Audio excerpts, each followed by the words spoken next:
بسم اللہ الرحمن الرحیم۔ السلام علیکم۔ ابرار رشید آپ کی خدمت میں حاضر ہے۔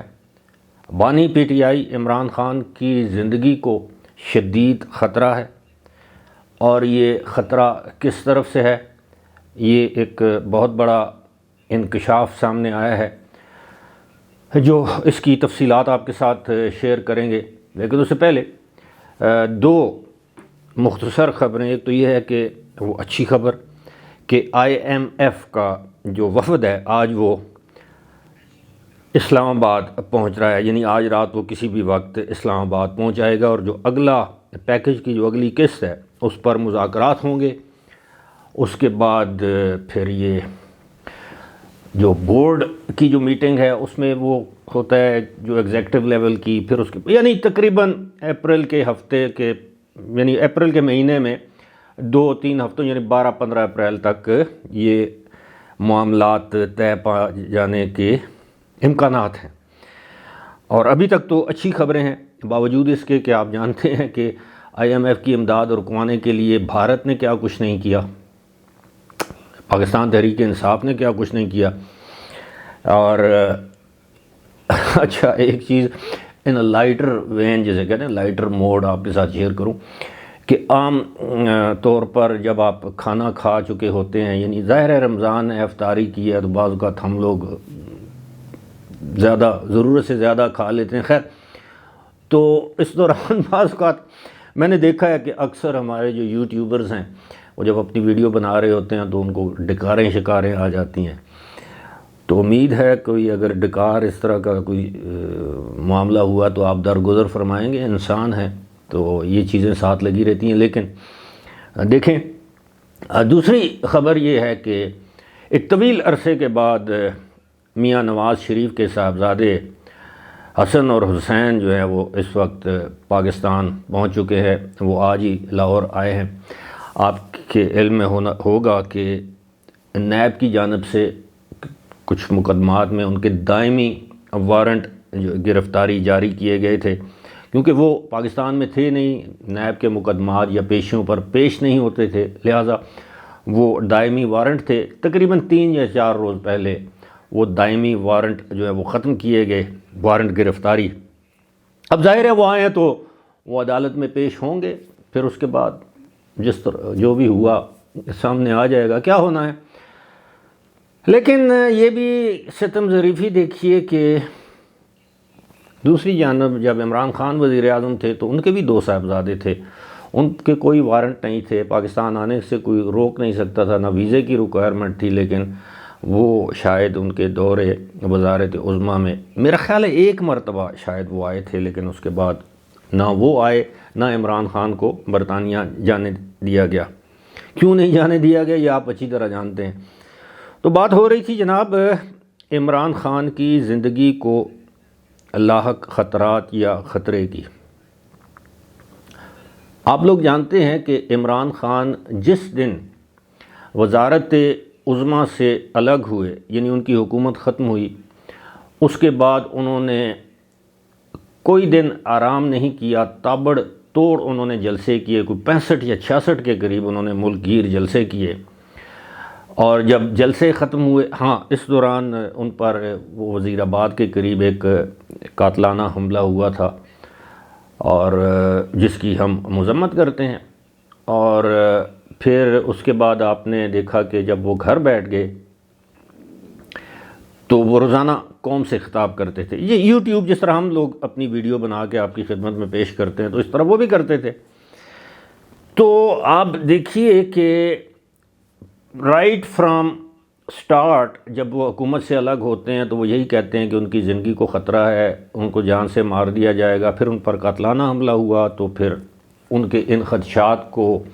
مزید تقویت ملنا شروع ہو گئی، ان کی سیکیورٹی کا بندوبست۔ پھر جس طرح وہ عدالت میں پیش ہوتے تھے، آپ کو پتہ ہے وہ اوپر وہ بالٹی اور پتہ نہیں کیا کیا کس طرح۔ پھر وہ کہتے تھے کہ جی مجھے میرے گھر کے ملازموں سے پوچھا جا رہا ہے کہ میں کھانے میں کیا کھاتا ہوں، تو مجھے کھانے میں زہر دیا جائے گا، مجھے ایسا زہر دیا جائے گا کہ جس سے آہستہ آہستہ میری زندگی ختم ہو۔ پھر وہ جیل چلے گئے تو پھر ان کی بہنوں نے کہنا شروع کر دیا، بشرا بی بی نے کہنا شروع کر دیا کہ یہ عمران خان کی زندگی کو خطرہ ہے، انہیں جیل میں زہر دے دی جائے گی، ان کو جیل میں قتل کر دیا جائے گا۔ اور پھر یہ ایک لمبی ایک اس کا الزامات کی ایک فہرست ہے۔ پھر حال ہی میں ہم نے دیکھا کہ جناب ایک مرتبہ پھر ان کے وکلاء نے یہ کہنا شروع کر دیا جی کہ عمران خان کو جیل میں قتل کرنے کا منصوبہ ہے، اور میں حیران ہوں کہ کوئی حکومت اس طرح کے قیدی کو، وہ تو میرا خیال ہے آؤٹ آف دی وے جا کے ان کی جان کی حفاظت کرے گی۔ اس میں کوئی شک نہیں کہ زندگی اور موت تو خدا کے اختیار میں، اللہ کی ذات ہی زندگی دیتی ہے اور وہی آپ سے زندگی لے سکتی ہے۔ بے شمار مثالیں ایسی ہیں کہ بلٹ پروف گاڑیوں میں لوگ سوار تھے، اور جب زندگی نے وفا نہ کی تو جب ان کا دن مقرر تھا تو وہ اللہ کو پیارے ہو گئے۔ ہمارے جنرل فضل حق، آپ کو یاد ہوگا یہاں پہ پشاور میں ان کے دائیں بائیں باڈی گارڈ بیٹھے ہوئے تھے، وہ بیچ میں تھے، باڈی گارڈ سمیت وہ جو ہے وہ ان کو قتل کر دیا گیا، جو گورنر تھے خیبر پختونخوا صوبہ سرحد کے، اور بڑے جابر حکمران تصور کیے جاتے تھے۔ اسی طرح بے نظیر بھٹو کو دیکھ لیں، جب آپ کی قضا آئی ہوئی ہو، وہ بام پروف اور بلٹ پروف، اس گاڑی کو پتہ نہیں B1 کہتے ہیں کیا، وہ اور اس میں سے سن روف میں سے باہر نکلی تو بس آئی ہوئی تھی۔ یہ الگ بات کہ وہ دہشت گردی کا واقعہ تھا، لیکن اس سے پہلے اگر آپ دیکھیں تو وہ 17 یا 18 اکتوبر وہ اسی سال 2007 میں، جسے سانحہ کارساز کہتے ہیں کراچی میں، وہ ان کو قتل کرنے کا منصوبہ تھا۔ کوئی تقریباً 200 کے قریب ان کے پارٹی کے کارکن جیالے اس میں شہید ہو گئے، لیکن بے نظیر بھٹو نے اس وقت بچنا تھا تو بچ گئیں۔ تو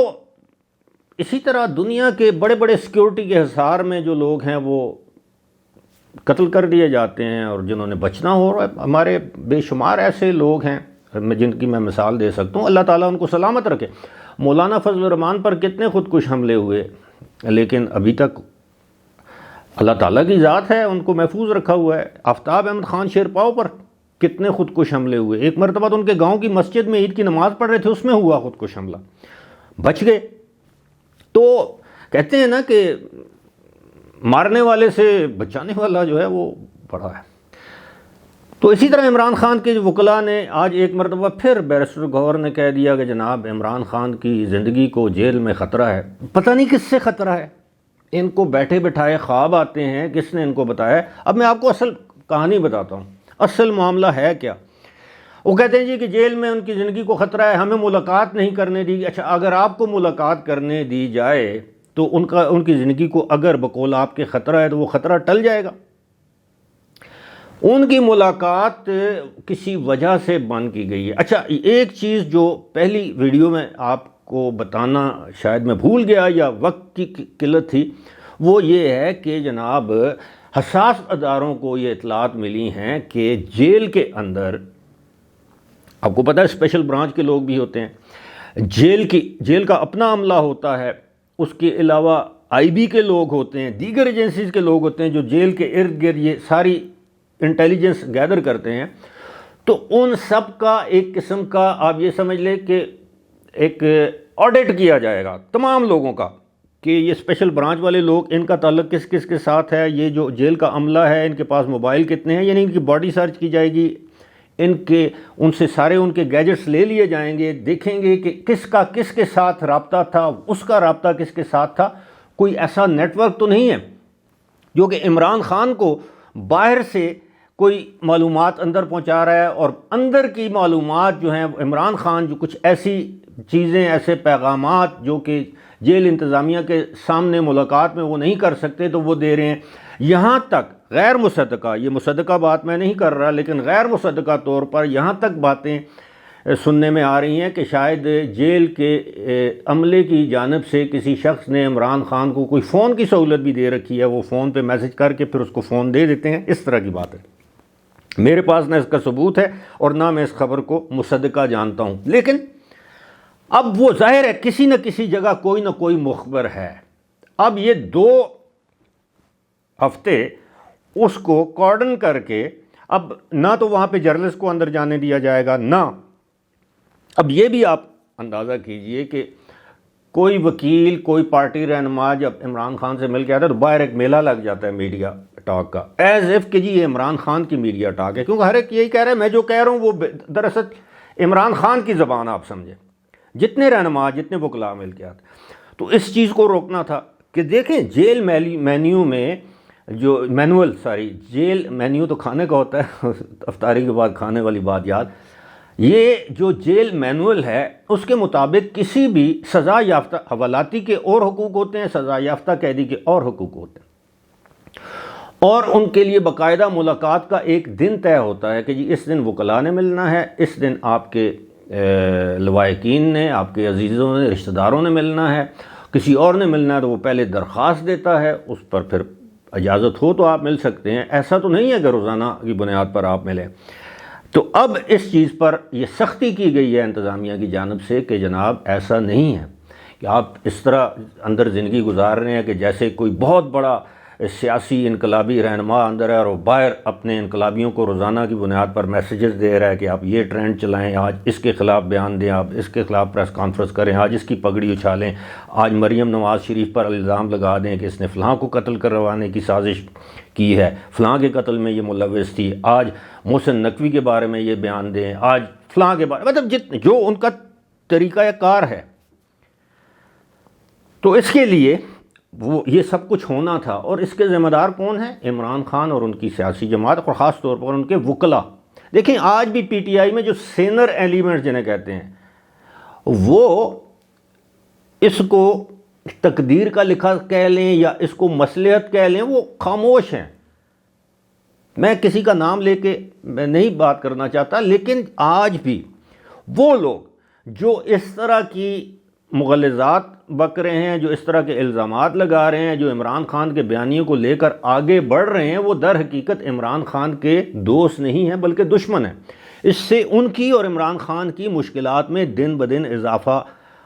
ہوگا۔ اب وہ وقت گیا جب لوگوں کو یہ شک تھا، انتظامی افسران یا سول بیوروکریسی میں، کہ جی عمران خان شاید دوبارہ اقتدار میں آ گئے تو ہمارا کیا ہوگا۔ اب لوگوں کو پتہ ہے کہ جناب کم از کم 5 سال تک یہ چیپٹر کلوز ہے، تو اب ان کے ساتھ سختی کی جائے گی۔ کوئی خطرہ نہیں ہے جیل میں۔ خطرہ تو دیکھیں، اگر ویسے تو آپ دیکھیں تو کہتے ہیں کہ دنیا کی تقریباً 60 سے 70% لوگ جو ہیں وہ اپنے بستر پر مردہ پائے جاتے ہیں، جب صبح اٹھتے ہیں تو اپنے بستر پر ہی۔ تو جس کی موت جس طرح لکھی ہے اسی طرح ہوتی ہے۔ حکومت کی ذمہ داری ہے ان کی حفاظت کرنا، اور کرے گی۔ باقی کہ پاکستان میں کوئی شخص گھر سے باہر نکلے تو اس کے پاس کوئی گارنٹی ہے کہ وہ زندہ واپس آئے گا؟ ان لوگوں کے پاس تو سیکیورٹی ہے، سب کچھ ہے۔ ویسے بھی میرا خیال ہے انقلابی رہنماؤں کو اس طرح کی باتوں سے نہیں ڈرنا چاہیے۔ موت تو ایک دن آنی ہے، اور بہرحال خیر اس سے آگے زیادہ تبصرہ نہیں کرنا چاہیے کہ ہم سب نے اللہ کو جان دینی ہے، لیکن اللہ سے دعا ہے کہ اللہ تعالیٰ پاکستان کے تمام چھوٹے بڑے سیاسی رہنماؤں کی حفاظت کرے کہ ملک اس وقت اس طرح کی کسی جسے کہہ سکتے ہیں کہ ایونچویلٹی کا متحمل نہیں ہو سکتا۔ فی الحال مجھے دیجیے اجازت، خدا حافظ۔